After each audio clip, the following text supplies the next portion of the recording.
They're off in the Breeders' Cup.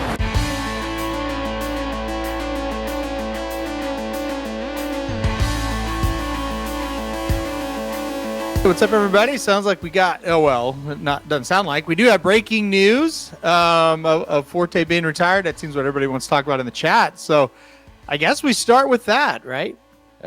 I mean, shocking news developing here on Blink. It seems like we always have, although we're not like either one of us is shocked, but it always feels like we have some sort of news coming out. It's always around Kentucky Derby or whenever it's Preakness with First Mission, and it's like we always have I feel like a breaking story that comes out right before we hop on air, which makes everything a little more eventful for Blinkers Off. But yeah, Forte being retired. I'll be honest, I didn't necessarily expect him to be retired. I thought there's no way we see him back this year, but I guess they just said, he's done.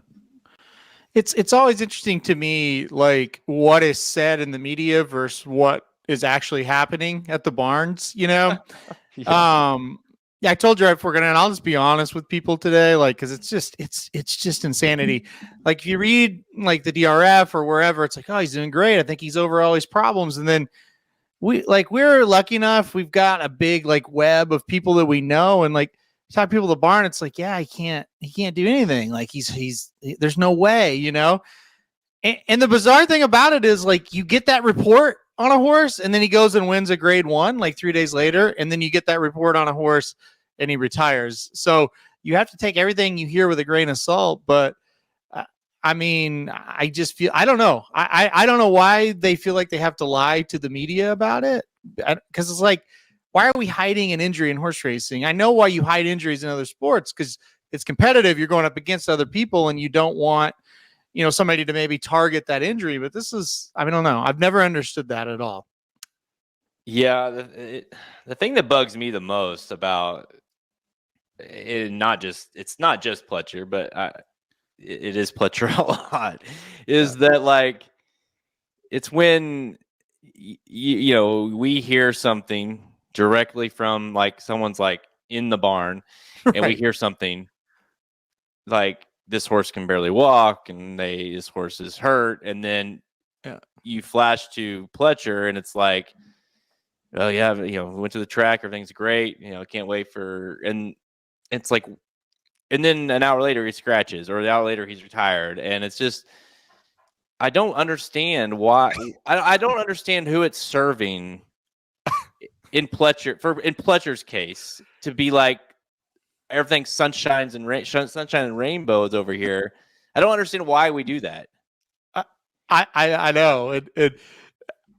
I don't get it either. Like I said, like, who is it benefiting? Who are we protecting? If they ask you about a horse that's not doing very well, and you don't want to, I get that you don't want to put in print, oh, he's not doing well, this son of a bitch is crippled. Like, I get that. Don't say that. But just say, oh, we're trying to regroup with him and we'll kind of see. But no, it's oh my goodness, like he's tearing down the barn. I think we got all these problems taken care of. 2 days later, it's like, well, he was just we had to get rid of him. We had to retire him. It's really just a weird situation. I'm equally confused about two things, Jared. And maybe you try to that one, what you just brought up is crazy, right? That it happens. Yeah. And confusing. Explain this one to me. Okay. You hear for like weeks, it's like this horse can't go. They're just working him and it's all they can do to get him to work out. He can't go. There's no way. And then you hear and you read, it's like they say they're going to enter a horse somewhere. And so you say, hey, look, they're going to enter this horse. There's no way. He'll never pass the vet. He'll never enter. He enters and they're like, I can't believe it. Hopefully he just makes it around there. It's going to be bad. And then he airs and wins a grade 1. How do you go from that to that as well? Two mysteries that I will never understand. I don't know, because it's like, it's not like to be clear, I fully trust the resources that I have and you have, when you hear those kind of things, they're not just making that up to say like, oh, this is like stir shit up. Like, no, it's real. Yep. So how do you go from that I don't know to winning the grade 1, unless, well, I know how, or at least there's the only way you would think that's possible, right? Right. Is the horse can't even feel where he's at. Right. But I guess that's it, right? I don't know. Like, and it's one thing if it's like out there winning, he's in like coming off of a long break and it's an allowance race and the horse just barely gets to the wire and you're like, right. He won, but good Lord. But when you look as good as you looked, as that horse looked, you're like, how? And if you don't laugh, you cry. That's kind of where I'm at right now. This is not something to laugh about, but you just shake your head because you're right. It's like, people, we don't just, hey, we met a guy yesterday and now we're listening to everything he said. These are guys we've known for years. We go way back with, have vetted out, have given great information. They know what's going on. They're not lying. And then you hear a report on a horse like that and they retire 9 times out of 10. And then you hear that one every now and then. You get that report and like, oh, that's too bad. And then they win grade 1. So it's interesting. It's very interesting how you can go from one to another. We'll see if that string continues for the certain horse we're talking about. But yeah, as far as Forte goes, it is unfortunate. He ran one bad race out of 10. His whole career was 10 races, and it unfortunately was the last one. We didn't get to see him at his best in the last race, but boy, those other 9 were really good, and he was a nice horse that. I think once he got to that point where he was going to run in the Kentucky Derby, that's when the problems started to arise and the injuries, and I don't think he ever really got over them. Yeah, clearly, and I don't know, like they took some time off for sure, but clearly there was, I don't know that, like you said, I think he never really got over it, and so they kind of they got him back, and it kind of never went away, and then you try to get into the Kentucky Derby, and then obviously didn't go, they were bad because he didn't run, and then you get into the Belmont where he looked like he didn't want to be there, but he ran well because he was, he's a good horse. Like, I don't want to like shit on him. Really good horse, but it's just it's unfortunate because that was a good horse that probably should have had a better 3-year-old year than he did.